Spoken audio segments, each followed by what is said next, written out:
Hello children, back to our class. Today we are going to learn a new chapter, that is coordination in life process. In the previous class, that is the coordination, the linking system, how the coordination takes place between the nerves, that is from the sense organs to the brain, how the nerve impulses are transferred.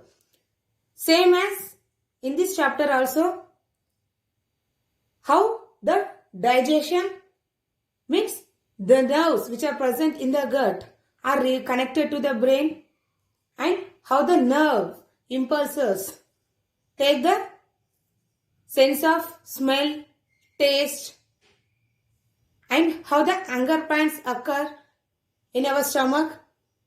Let us discuss all those. Human body, it is a wonderful machine. It is not a simple machine. It is a complex machine. Why? Because it will perform many functions like digestion, respiration, circulation, excretion, and also nerve regulation. So, it is not a simple machine. It involves, it coordinate with each and every system and connect with the brain. And again the nerve impulses are, what is the result? It is sent to the respective part. So it is not a simple machine. I think we have already discussed about how the digestion starts from the mouth and where it ends in the first chapter itself. Let us discuss more about it in this chapter. Each and every system is independent of each other, but all the systems are coordinating with the brain. Without the functioning of brain, any system won't work. Okay? How you are getting the hunger pangs? How can you feel? In the morning, for breakfast, for lunch, or evening snacks, you will think, no, you may feel, I am feeling hunger. I want to eat something. How does it happen? Can anybody tell it? That's your time is up. You have to eat your snacks or lunch. Yes, your stomach is giving some signals in the stomach. But how does they occur? So, the hunger pangs are produced in the stomach by the hormone called ghrelin. The secretion of this ghrelin starts in the walls of the stomach. And due to this contraction, you get hunger. That when this hunger pang produces, the brain will say, you have to eat something. In the form of nerve impulses, the brain will give information. You have to eat something. Your stomach is empty. Whatever you have eaten in the morning for breakfast, it has completed. The glucose which is present in that food have finished. So, you have to get glucose to produce energy. So, when the stomach is empty, that is nothing but the glucose levels are down. Then the stomach gives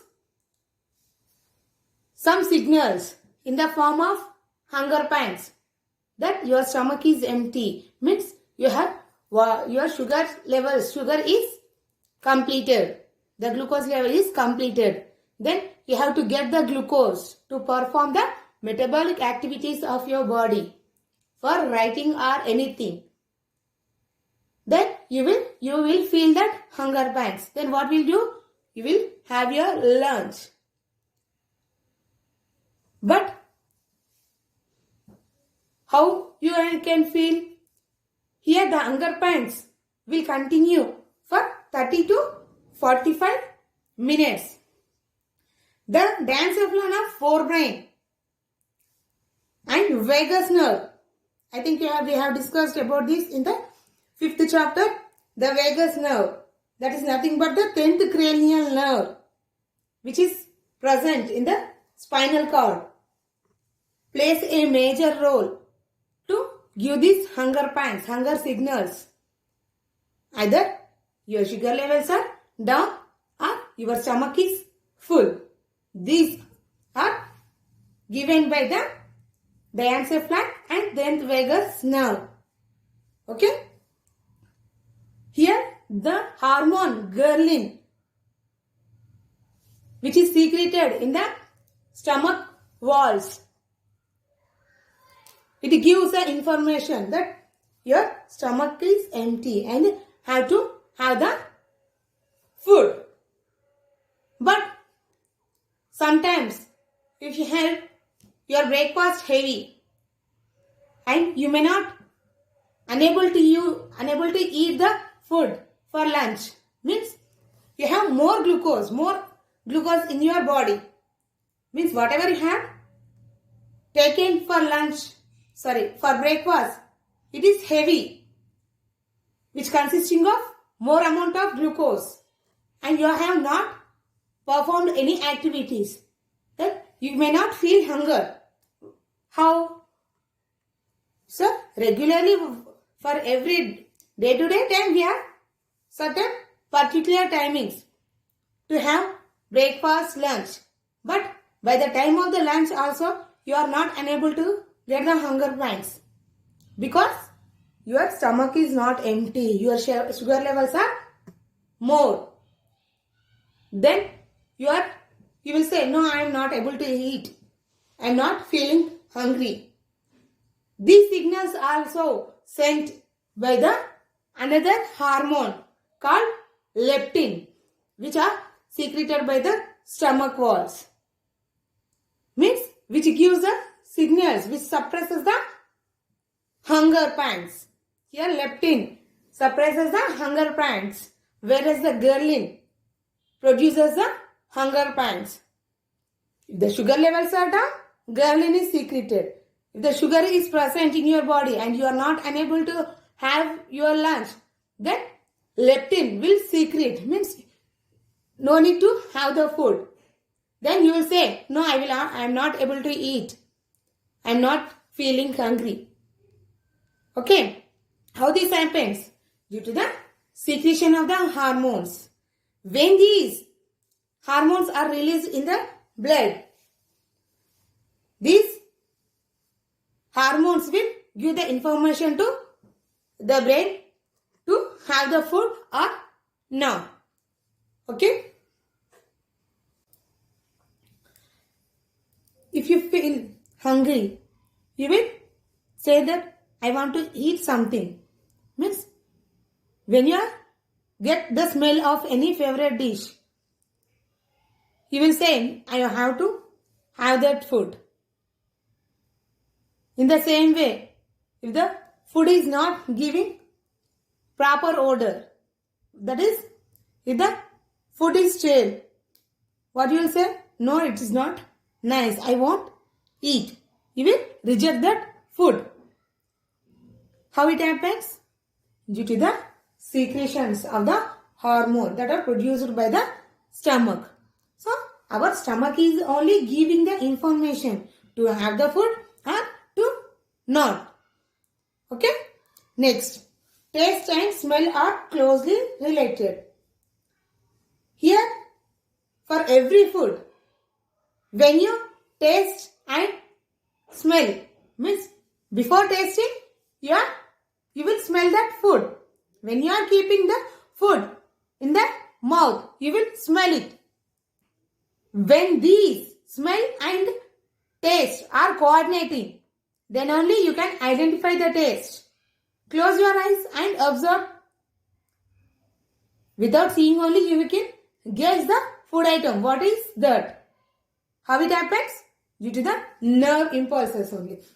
The impulses which are carried by the nose and tongue identify the food.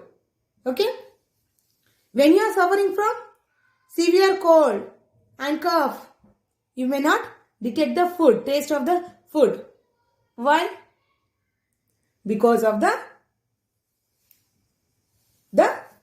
nerves which are present, that is chemoreceptors which are present in the nose, may not work properly. They cannot identify the taste.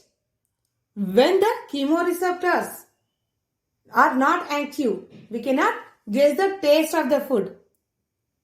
Anyway, you are eating that, but you cannot guess the taste. When you feel feverish, it will happen. Even you are suffering from the cold, cough, you may not identify the food. You will say, it is bitter, it is. I don't want to have it. Means your mouth, your nose is not working properly. The chemoreceptors are not working properly. Then the tongue is not ready to accept that food. No, I won't have it. You reject the food. Why? Because the receptors which are present on the tongue, that is the taste buds, and the chemoreceptors of the nose, they are not ready to accept that food. Okay? Next, activity 2. Take some cumin seeds, that is the jeera, chew it properly and have soap. And identify the taste. Can you differentiate the taste of cumin seeds and soap? No, we can't identify. They give the same taste. Even after eating the piece of apple and potato, can you identify the taste of the apple? Can you differentiate it? No, we can't identify clearly the taste of the potato.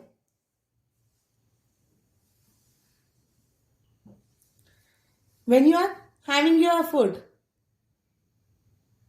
to taste the food must be in the liquid form. So, when you are taking the food, the solid form of the food, without chewing, can you identify the taste of the food? No. If it is in the liquid form, then only you can identify the taste of the food. For that, do an activity. Take some sugar, open your mouth and place the sugar on your tongue. Without closing your mouth, can you identify the taste of the sugar or salt? No. Why? Because when the sugar, it must melt and it must convert into liquid form. Then only the taste buds will ready to guess the taste of the food. So, to get the taste of the food, we have to chew the food properly. Okay? I think you may already learn in the previous class about the tongue. What are the different types of papillae? There is a taste buds which are present on the tongue, which helps to observe the taste of sweet, sour, salty or bitter. These all tastes are identified by the tongue. But on the tongue also different sides are present which are guess, which will identify the taste of the food at the different sides. So here if you see the chemoreceptors in the nose, when you are smelling, the chemoreceptor is present in the nose. The smell in the form of the airborne, in the form of air, those will mix with the nasal mucus. Then the chemoreceptors, that is, we call it as olfactory receptors, send the nerve impulses to the brain to detect the smell. Similarly, when you take the food into your mouth, the taste buds send the signals to the brain to pick the sight difference, to smell the food of taste of the food and even the taste by the brain.